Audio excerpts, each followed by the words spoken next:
Time now for the big screen. We take a look at the movies coming to theaters and streaming platforms this weekend. Yes, we turn to Candace McMillan, the movie guru with Seattle Refined, to talk about some of the flicks that you might see this weekend. Candace, we know that you love your horror films, so this first one might be right up your alley. It's called The Monkey. What did you think of that one? Thank you for knowing me so well, Steve. This is right up my alley.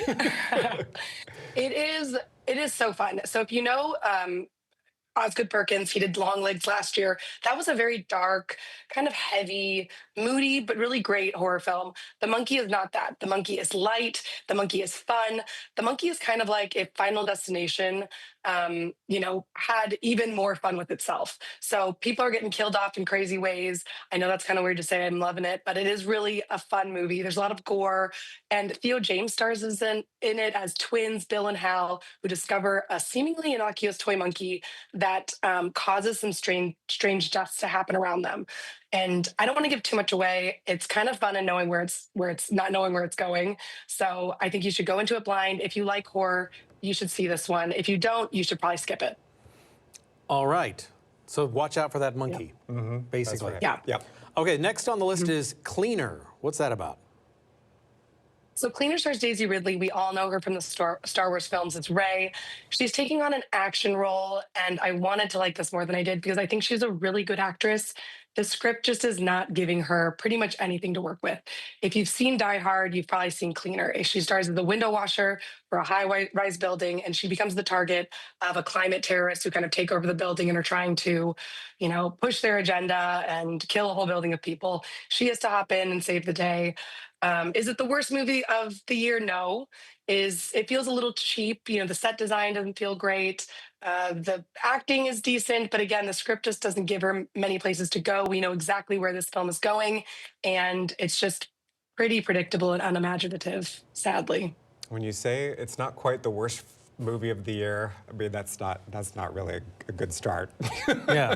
January, yeah. Yeah. January wasn't great for us, so yeah. January's never great. Yes. Obviously, we have the Oscars coming up on Sunday, March 2nd, and I know you're going to be part of our coverage the day after to sort of break down some of the big takeaways and all that. But there's a lot of talk right now about The Substance. Yes. Have either of you seen The Substance? No. I haven't, but I Aaron? know somebody who did, and they couldn't stand it. Uh-oh. Yeah. I think that's probably It's the a hot very take, is that people specific love it or movie. hate it. Yes, it's very polarizing. It's very much, if you like body horror, this is pretty much the piece de resistance of this decade for body horror. I mean, it's just a lot of gruesome imagery. And I like horror. I think the problem I had with The Substance was it does not feel like the story is very well rounded. It doesn't understand the lore that it's projecting onto the screen. Demi Moore is very good in this. Margaret Qualley is very good in this. They star as the same person of sorts. Demi Moore is an aging Hollywoodite who takes this substance that is supposed to give her a new life, and it does, but it's not in the way she is expecting. A lot of the movie is spent transforming from one to the other in very explicit ways, which I don't think people were expecting. But it doesn't know where it's going. It kind of abruptly ends, in my opinion. I could appreciate what I saw on screen. Did I love the movie and would I watch it again?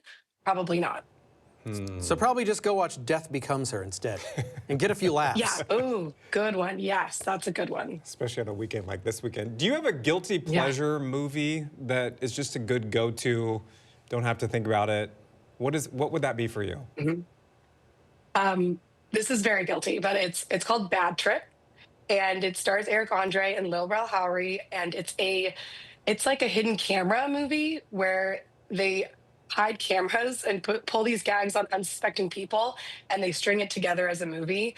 And it is so ridiculous, but it is so funny. And my husband and I, every time we watch it, we are cackling.